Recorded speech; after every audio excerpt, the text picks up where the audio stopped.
Hi, I'm Marlena. Last week, my sister looked me straight in the eye and said, "Why don't you just disappear?" And my mother? She agreed. So I left. Quietly. No shouting, no scene, just silence. This morning, they called me 13 times. But long before that moment, they'd already started cutting me out of family photos, out of public speeches, out of my own memories. They erased me like I was an inconvenience. What happens when your own blood rewrites your story without you? And more importantly, what do you do when you decide to write it back? Dinner had been quiet, but not peaceful. Vera had spent most of it pushing food around her plate, tapping her fork against the dish like she was waiting for a cue only she could hear. Clara sat across from me, glass of wine in hand, eyes drifting toward the television that wasn't even on. The roast was lukewarm, the salad untouched. No one had said much. That should have warned me something was coming. It did. Vera set her fork down with a sharp clink. "Why don't you just disappear?" I blinked. My brain didn't quite catch up with my ears at first. She said it casually, like ordering a refill. No heat, no sarcasm. Just a flat suggestion to vanish. Before I could respond, before I even found breath, Clara looked up from her wine and added, "Maybe we'd all be better off." And there it was. The sentence that erased me. I didn't yell, didn't cry, didn't ask why. I just stared at both of them and realized, for the first time in my adult life, that they meant it. They weren't trying to hurt me. They were just tired of pretending I belonged at that table. I've learned a few things about my family over the years. 1. Whoever talks louder wins. 2. Silence, when wielded right, can last longer than any scream. So I said nothing. Instead, I stood up, excused myself without being asked, and climbed the stairs to what used to be my room. It had changed. The posters were gone. Half my books were in boxes I didn't pack. A stack of folded linens sat where my nightstand had been, like someone had already begun the process of converting it into a guest room. I didn't linger. I pulled out the old canvas bag I kept under my bed, tossed in my laptop, a few chargers, a change of clothes, and one photo May and Dad, standing in front of the cabin in Sisters, Oregon, the day we brought home that ridiculous carved moose statue Clara hated. His arm around my shoulder, my smile real. We both looked like we belonged somewhere. By the time I reached the bottom of the stairs, they were still seated. Vera was scrolling on her phone. Clara poured another inch of Merlot. As I reached for my keys, Clara didn't even look up. "You always take things too personally," she said, like it was some medical diagnosis. I held the door a second longer than necessary. "I won't make this mistake again," I told her. It wasn't a threat. It was a vow. No one followed me out. The sky outside was low and heavy, the kind of gray Oregon specialized in this time of year. I didn't even turn on the radio. Just drove, street after street, until the road narrowed and I saw Harper's porch light blinking against the dusk like it was waiting for me. She opened the door before I knocked. Didn't ask anything. Just stepped aside to let me in, like this wasn't the first time I'd come undone at her threshold. We didn't talk much. She made tea, handed me a mug with both hands, and sat beside me in silence. I don't remember if I drank it. Just remember the heat of the ceramic and the hum of the refrigerator. It was close to midnight when I finally said it out loud. She meant it. Mom, too. This time, they both meant it. Harper didn't reply, and I didn't need her to. I turned off my phone that night, but not before the first missed call lit up the screen. Back then, I didn't know it would be 13 by morning. I also didn't know that just a week before it all unraveled, I had nearly convinced myself that maybe things were turning around. It started with Vera's voice at the edge of the hallway.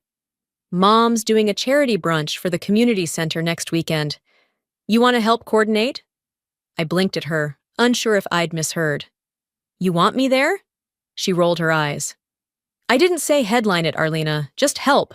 Still, it was the first time in months she asked me to do anything other than move my car. So I said yes. I showed up early, hair done, heels a bit too much for folding chairs and buffet trays, But I wanted to look like someone you didn't forget to mention. That morning, Vera handed me a clipboard like I belonged. I even smiled genuinely, for the first time in longer than it'd admit. Guests arrived in waves: old neighbors, donors, 2 retired teachers from our high school. I greeted people, directed them to seats, smiled until my cheeks ached. One older gentleman, Mr. Headley, approached with a kind grin. "Well, if it isn't Vanessa," he chuckled, patting my arm. I froze. "It's Arlena," I corrected gently. He blinked. "Ah, my mistake. You girls look more and more alike these days." We didn't. Later, I found a stack of printed invitations near the check-in table. The line beneath the event title read, "Hosted by Clara Whitmore and Vera Whitmore and guest." I laughed at first, a dry kind of laugh that stayed in the throat. I told myself it was probably a print error, but it echoed louder than I wanted. Things didn't get better once the speeches began.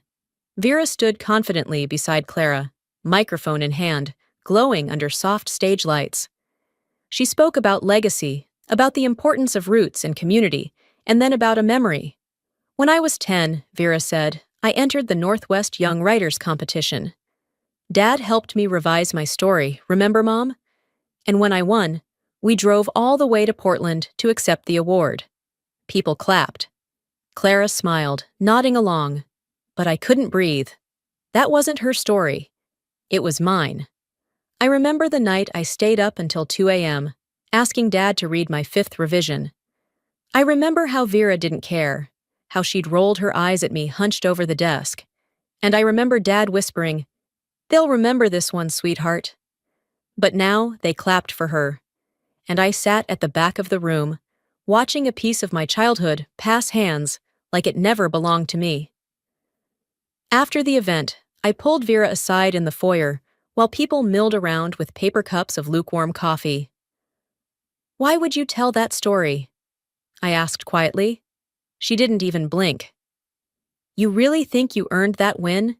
You wouldn't have even finished that story if Mom hadn't begged me to help you clean up the ending." "That's not true." She leaned closer. "Everything you have, you owe us. You're just living off what we built." Behind her, Clara hovered nearby, listening. I waited for her to say something. To correct the record, to protect the daughter she always called her quiet one.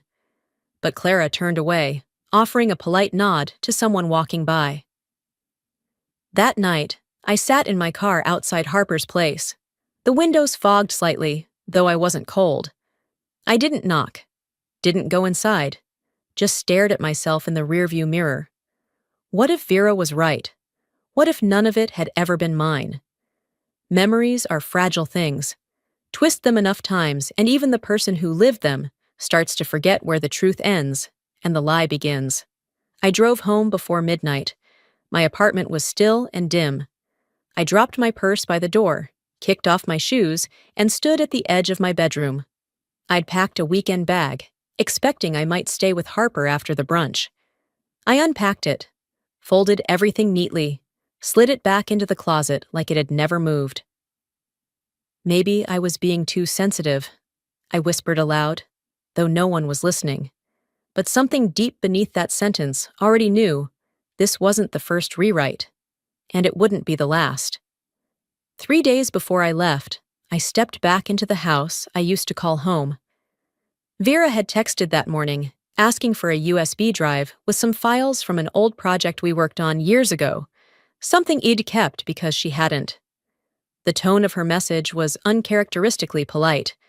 I took that as a sign of goodwill. I shouldn't have. The living room smelled like polish and lilacs. Someone had been through here recently, probably a cleaner. Everything looked curated, almost staged. I moved toward the fireplace, glancing at the mantel, and froze. The photo, that same family portrait we'd taken in Yellowstone. Dad had insisted we dress like we weren't miserable cockies, matching shirts, fake laughs. It was staged and awkward, but it was one of the last pictures of all 4 of us together. Except now it was 8. The print over the mantel was a larger version, but something was off. I took a step closer. Vera, center. Clara next to her. Dad on the right, hand resting on Vera's shoulder. The far left, where I remembered standing with my arm looped awkwardly behind Vera's, back gone. Cropped out. The background extended just enough to fill the space where E'd once been. My stomach dipped. I reached for my phone and opened the original in my gallery.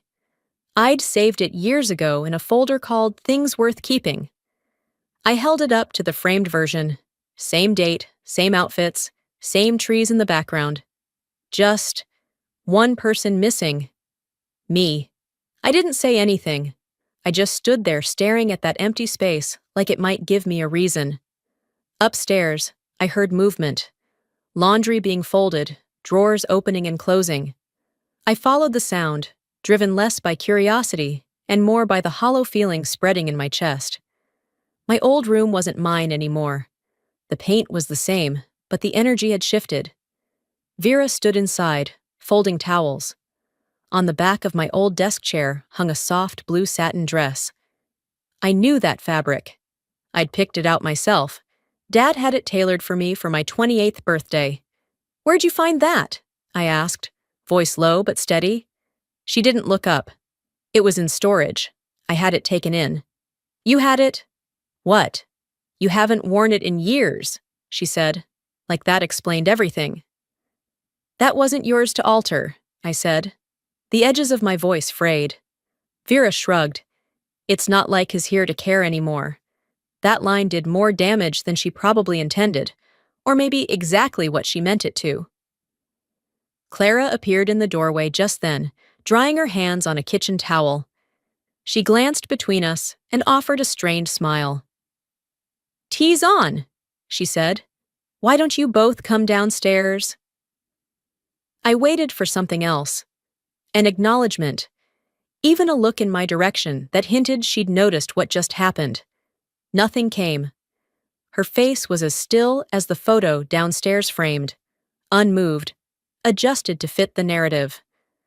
I left without a word. In the driveway, I sat in my car for a long time. The interior was warm from the afternoon sun, but I felt cold. My fingers trembled slightly on the steering wheel. I turned the engine over, then off. Just sat there. "They're not just taking space," I whispered to no one. "They're rewriting the story." I saw Dad's handwriting flash through my memory, his note in the back of my old poetry journal. Memories are how we protect what matters.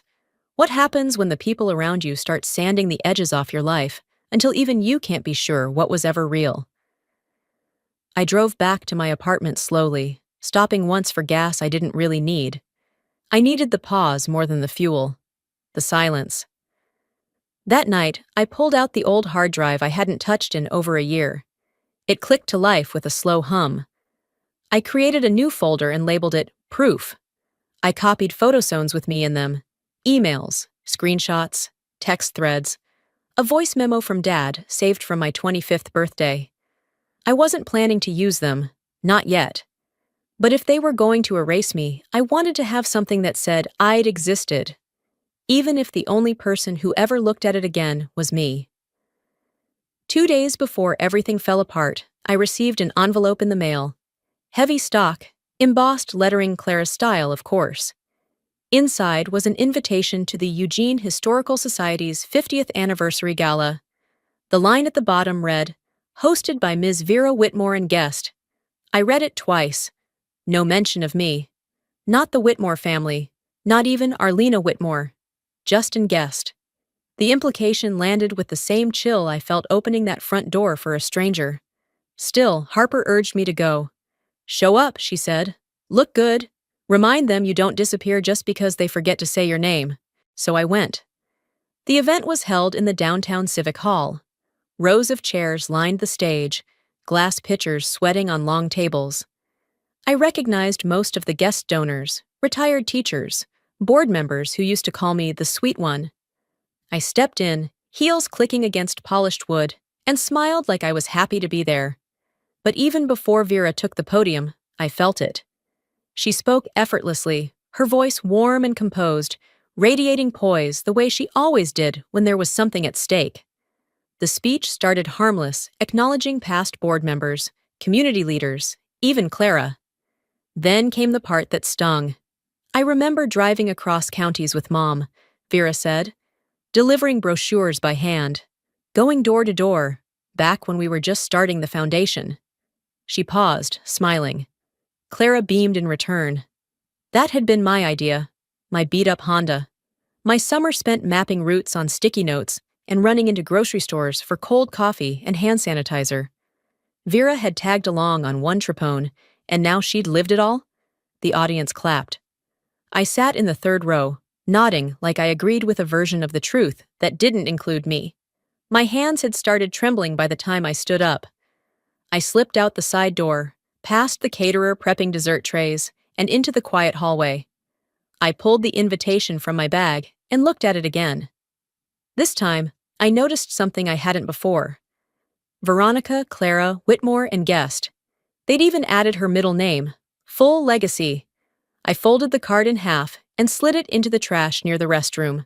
No drama, just done. But that wasn't the first time something like this had happened. A memory surfaced me at 11, nervously adjusting my shirt at a local library, holding my poem in sweaty fingers. I had won a regional writing contest. I remembered how Dad had grinned the whole way home, how Mom told the neighbors I really had a voice.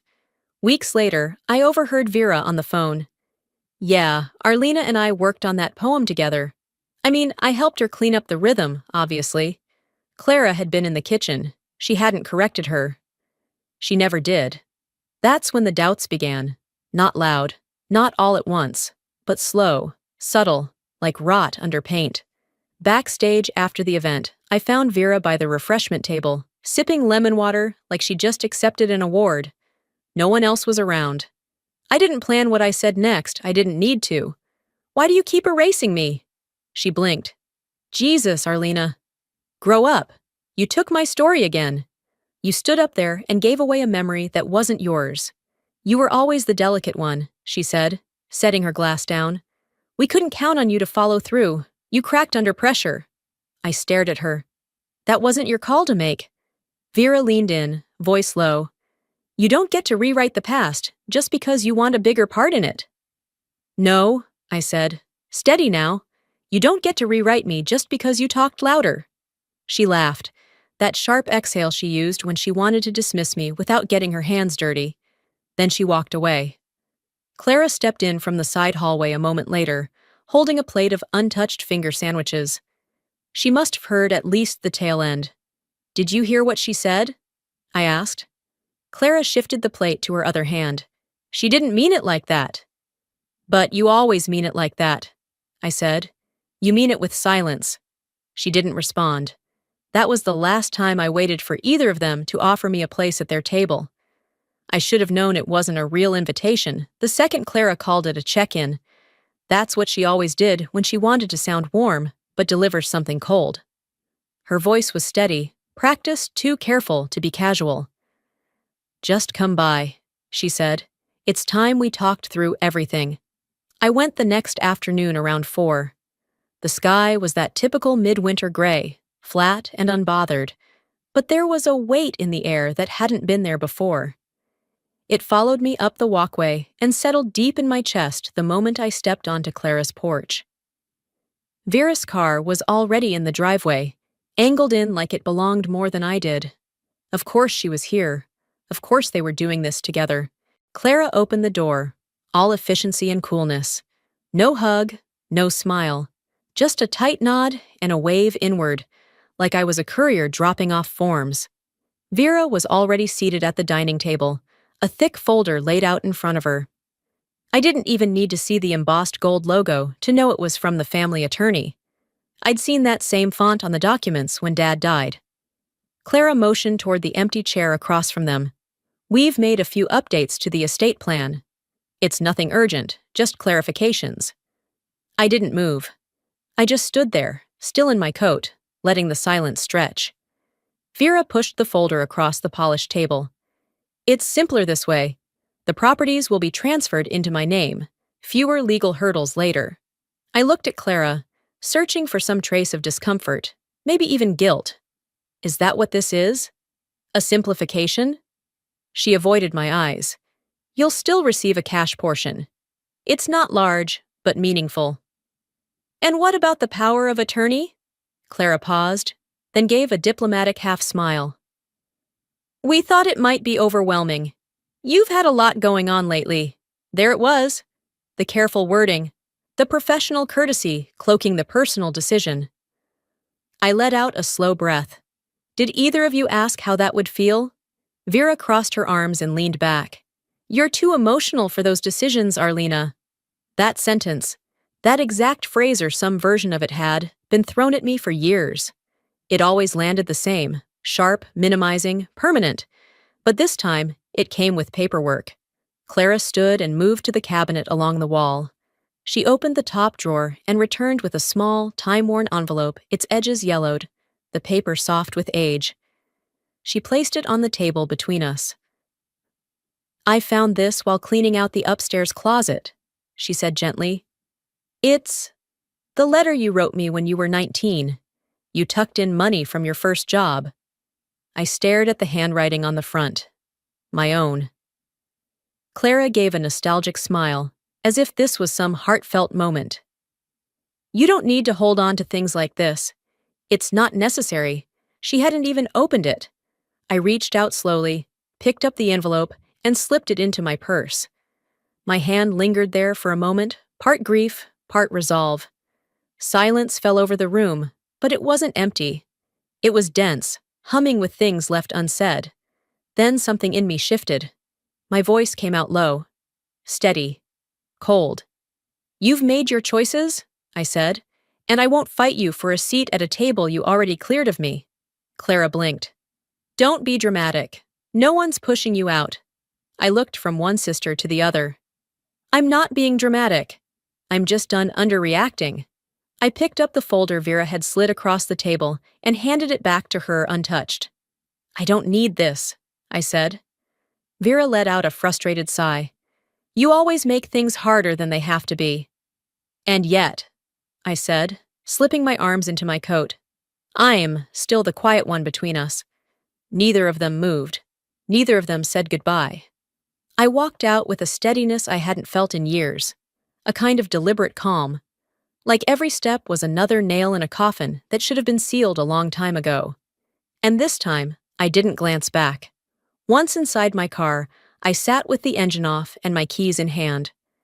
The hedge beside the driveway caught my eye, the same one I used to hide in as a child when I needed space to cry. Or to dream. I used to imagine it was a secret passage to a better life. Maybe, in some way, it still was. I pulled out my phone and dialed Harper. She picked up on the second ring. Hey, you okay? I stared at the unopened envelope on the seat beside me. My younger self, folded into paper. I need your help, I said. With what? I'm going to start collecting everything. Photos, emails, letters, screenshots. Anything that shows I was here, that I counted, that I mattered. There was a pause. To what end? I looked at the steering wheel, then back at the envelope. I thought about everything it swallowed for the sake of peace. Everything I let slide so I wouldn't seem difficult. Emotional. Too much. To remind them I existed, I said quietly. Before I prove it.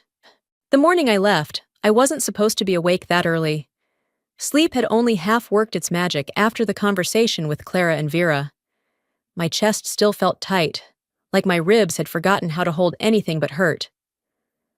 I rolled over, planning to bury myself for another hour, but then came the ping. I wasn't expecting much, probably a newsletter or some spam, but my eyes caught the subject line, Final Edits Approved Tribute Video. It was part of an email thread between Vera and a public relations contractor. I wasn't supposed to be copied. At first, I didn't understand what I was looking at. The tone was professional, the exchange efficient, but halfway down the thread, it hit. Make sure Arlena's part isn't included in the final cut, Vera had written. We've already aligned the messaging. A reply followed quickly. Understood. Replacing with extended Vera clip. I read it again, then a third time. I should have been furious. I should have thrown the laptop across the room. But I just sat there, frozen. Like my body knew this wasn't news, just confirmation. A silent erasure, handled in plain sight. The tribute video.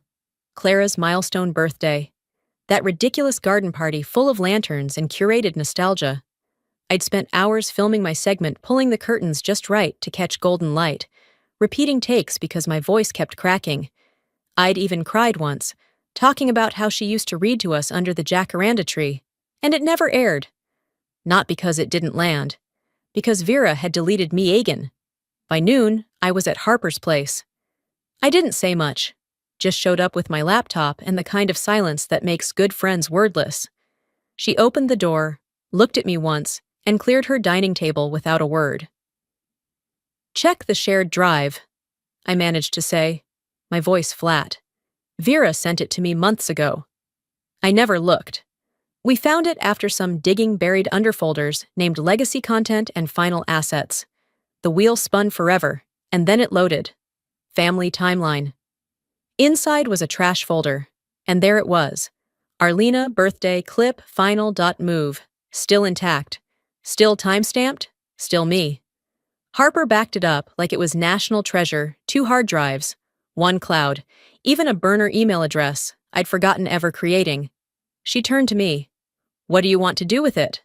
I looked at the file. The name. The version of me they decided didn't fit. Keep it, I said, for now. Back home, I didn't unpack. I didn't eat. I didn't scroll away the feeling. Instead, I made space, cleared the clutter from my desk, wiped it down with an old dish towel, and opened a blank folder on my screen. The rewrite. Inside, I began to place the evidence. Not to punish them. Not even to demand anything. Just so that, finally, anyone would see it wasn't all in my head.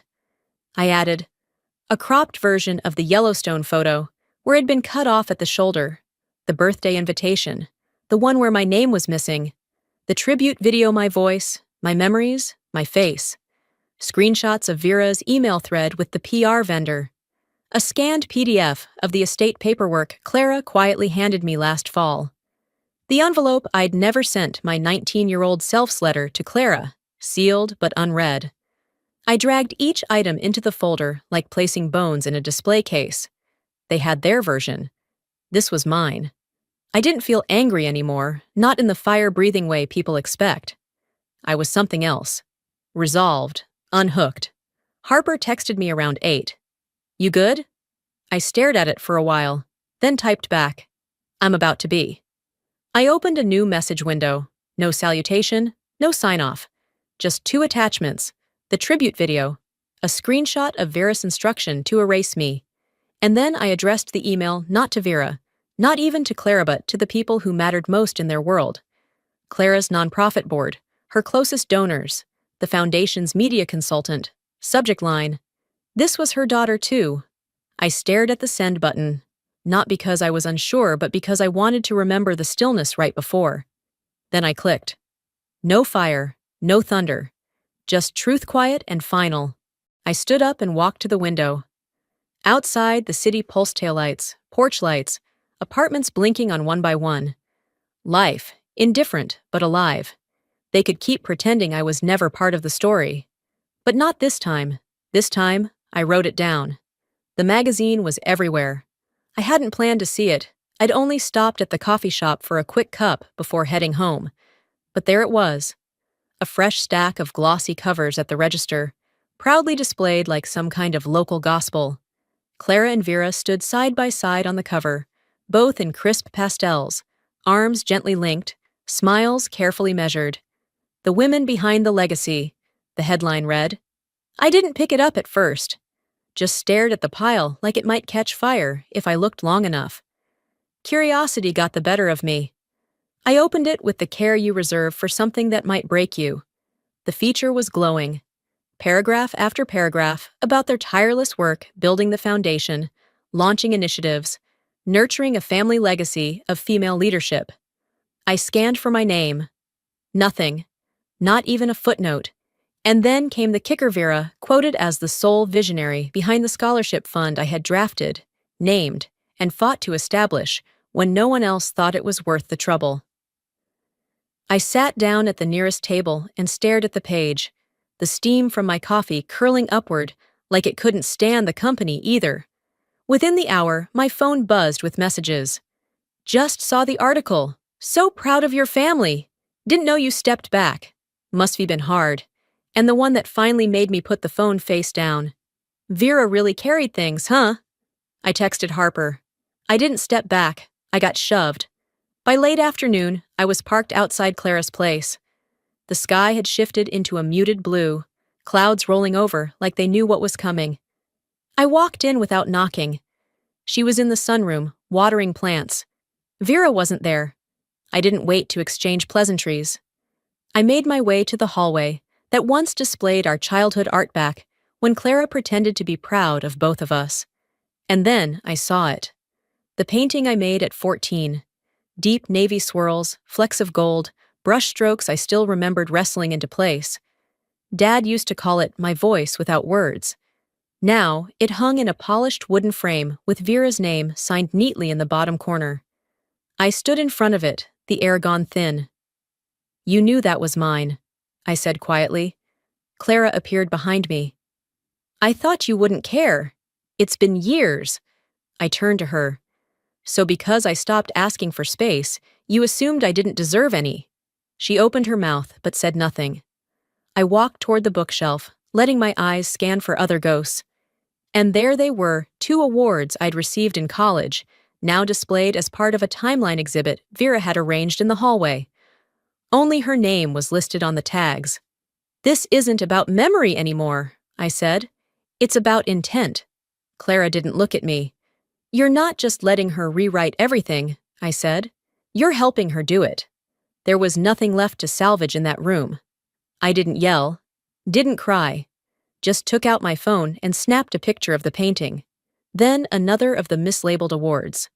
That night, I sat in my apartment, lights dimmed, silence thick. I opened a new email, addressed it to the editor of the magazine. No greeting, just attachments. Side-by-side scans of my original scholarship proposal and the published version Vera had submitted months later with subtle edits. But all my structure. The timestamps were clear. The signatures, not hers.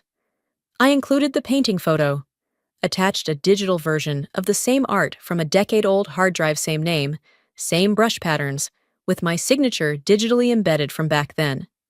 Subject: you might want to fact-check your front page.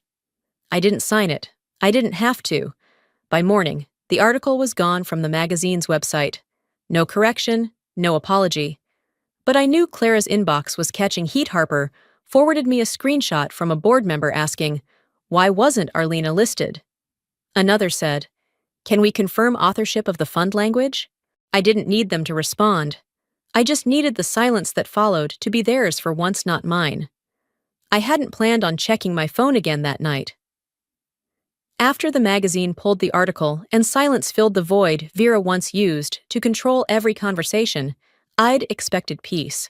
Or at least quiet. But peace is never what it seems when it comes from people who built their comfort on your exclusion. The screen lit up around 10:17 p.m. Vera's name flashed, followed by a single message. Shell spiral. Let her. No one believes her anyway. No greeting. No punctuation. And more importantly, no name. Just she. It wasn't for me. Clearly meant for Clara. But it landed in my inbox anyway. I stared at the message for a long time, unsure if I felt more insulted by the words, or the fact that, even in private, I was never granted the decency of a name. She. Like I was a storm they could watch from a window. Like I didn't live inside the house, too. I didn't respond. Instead, I stepped outside Harper's apartment. The porch light buzzed overhead, casting a faint halo across the sidewalk. I paced the driveway once, twice, trying to keep my breath steady.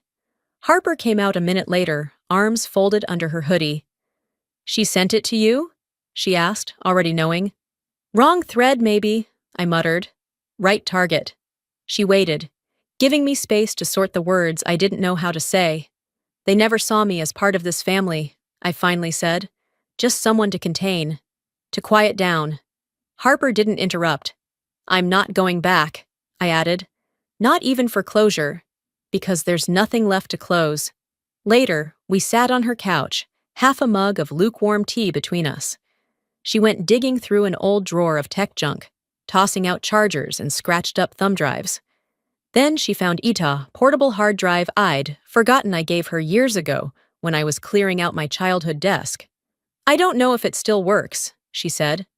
It did. The files loaded slowly, but there it was. A folder labeled, "Letters That Didn't Need Stamps." Inside, a document titled, "For Arlenaev, I Don't Get to Say It." My hands trembled. I double-clicked. It was a draft email from Dad. Never sent, never printed, just saved. It read, "Sweetheart, I don't know when this will reach you, or if it ever should. But I see things. I see how Vera needs control more than closeness. I see how your mother fears friction more than injustice. And I see you. You were always the one who saw things clearly. That made you a threat, even in this house. You are not too much. You are not dramatic.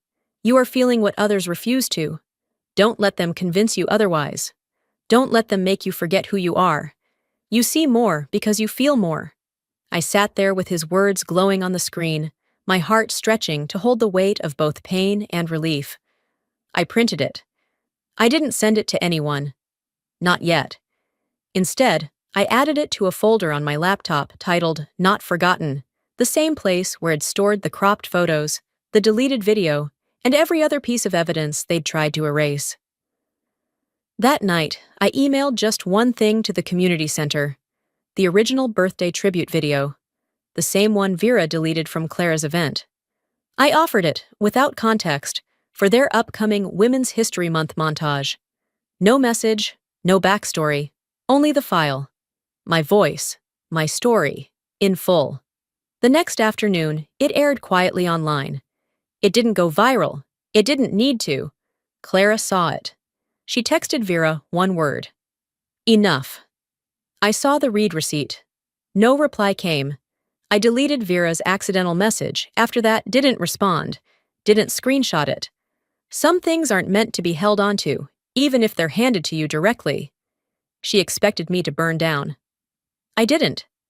I lit the room instead. The next morning, the phone rang 13 times. I didn't answer. I brewed coffee, opened my laptop, and created a blank document. Not a blog, not a letter, a manuscript. Page 1 read, "The Disappearing Daughter." The calls started just after sunrise. The phone lit up beside my bed, like it knew the day had changed shape before I did. The first came from Clara. Then Vera. Then an unknown number I knew better than to answer. I sat in bed, knees pulled up under the blanket, phone in my palm, listening to the voicemails one by one. Vera's voice, cracked and breathless. "Arlena, I don't know what you think you're doing. You need to stop before you ruin everything." Clara's message was slower, measured, almost rehearsed. "We'd like to speak, if you're open to it." We didn't realize the full extent. But the one that stayed with me was nearly silent. Just a faint sigh, followed by Clara's whisper. "I don't know where we lost you. I didn't save the messages." Later that morning, I pulled on a coat and walked to the river trail a few blocks from my apartment. The same one Dad used to take me to on weekends when we needed a break from the house, from the noise, from them. I tucked his unsent email in my inside pocket. Printed and folded once, it felt like an anchor against my chest. I didn't cry. I let my feet move with the rhythm of the water beside me, the quiet air pulling the tension out of my shoulders, word by word. "I am still here. I didn't vanish." That was the sentence I repeated, softly under my breath, like a spell. A truth I carved deeper with every step. When I returned, there was a package leaning against my front door. No return label. No note. Inside, the original family photo. Uncropped. All four of us, standing stiffly in front of Yellowstone's jagged skyline. My arm was still awkwardly slung behind Vera's back. I remembered how we argued about where to stand that day, how Dad eventually said, "It's just a picture, girls." But it wasn't just a picture. It never was. Taped behind the frame was a folded piece of paper. I recognized the yellowing edges, the handwriting mine. It was the poem I'd written at 11, the one Clara pretended not to remember when Vera claimed it as a collaboration. She had kept it, quietly, tucked away. I didn't call to thank her. Some things don't need words. And Vera? She didn't call again. No apology, no explanation. But over the next few days, I saw her name disappear from several press releases, foundation pages, project credits, just gone replaced with the generic team or committee. I didn't feel triumphant. I just breathed a little easier. A week later, I spoke at a small community group downtown. A friend had asked me to talk about the role of story in personal identity. I almost said no, but I went. I didn't name names. I didn't dwell on betrayal. I told a simple truth. I was once erased, but I reappeared on my own terms. There was a long pause after I finished. Then one woman stood, eyes glassy, and said, "I've been waiting my whole life to hear someone say that." The following Monday, I signed a publishing contract with a small press out of Seattle. Nothing flashy, but real. The book was titled Disappeared, A Daughter's Undoing. On the dedication page, I wrote, "For anyone who needed proof they were real." Afterward, I closed the laptop, stretched my arms above my head, and padded barefoot into the kitchen. I boiled water, steeped tea, stood there watching the leaves swirl slowly. The apartment was quiet, but this quiet belonged to me. As sunlight slanted through the blinds, I glanced toward the windowsill. The photo sat there in a simple frame uncropped. Next to it, my father's email, printed on ivory paper, framed beside it. I didn't frame them to prove a point. I framed them to remember that I never needed to be louder. I just needed to stop waiting for someone else to say I mattered. The light hit both frames, then warmed my cheek, and I smiled. Small, but steady. Sometimes the people who silence us the most are the ones who claim to love us the loudest.